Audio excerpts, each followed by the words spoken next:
Ay mga kapangarap, nandito na naman po tayo sa ating inabangang teleserye ang Abot Kamay na Pangarap.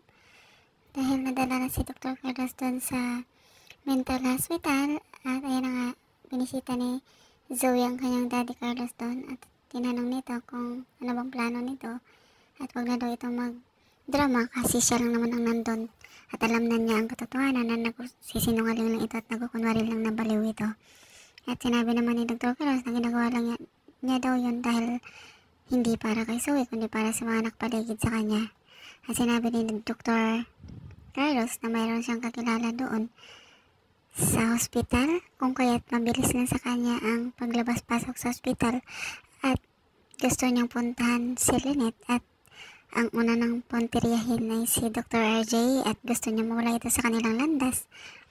Pero sinabi ni Zoe na wag daw pakialaman ng kanyang daddy dahil kahit ganun pa man, tatay pa rin niya si Dr. RJ at siya ang kinikilala niyang ama mula nung maliit pa ito. At ayan na nga sa sinabi ni Dr. Carlos na mayroong kakilala siya doon sa hospital na staffs at mabilis lang doon sa kanya makakalabas. Nagulat itong si Zoe.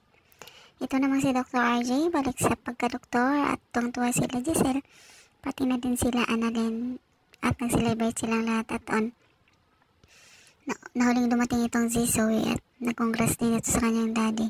At syempre, nag-picture taking sila, parang iba yung pakikitungo ni Zoe pero nagkipagplastikan lang ito dahil may mga binabalak ito. At nakipagkita pa talaga ito kay Justin at gusto niyang makipagsabuhatan dito kay Justin dahil may plano daw siya na sirain itong si Annalyn dahil bago yun si Annalyn at saka si Doc Ray mayroon silang operasyon na gagawin sa isang sikat na artista at gusto ng sikat na artista na sikreto lang yung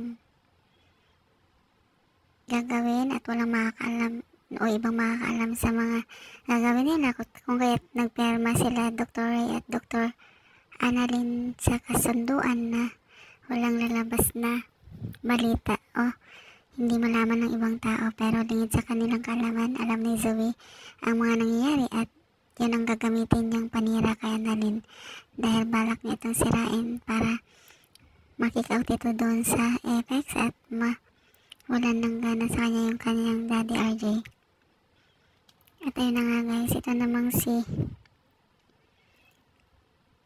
Justin parang alanganin na makipagsabuhatan kay Zoe dahil maapektuhan daw yung kanyang mami pero sinabi ni Zoe na gusto niyang magiganti kay Giselle kung kaya dapat sumunod na lang siya sa mga plano ni Zoe. Ito namang bagong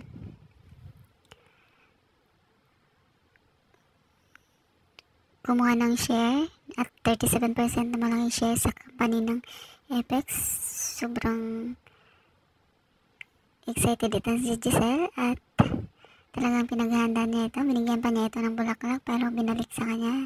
At sinabi naman ni Doc Ray na parang nakaka-insulto naman pero sabi ni Giselle okay lang daw. Pero lingid sa kalaman ni Giselle ang bagong member ng kanilang company sa hospital nila is walang iba kundi si Moira at ewan basta abogado niya ang humaharap sa mga meetings kung kaya hindi nahalata nila Giselle. And thank you so much for watching guys.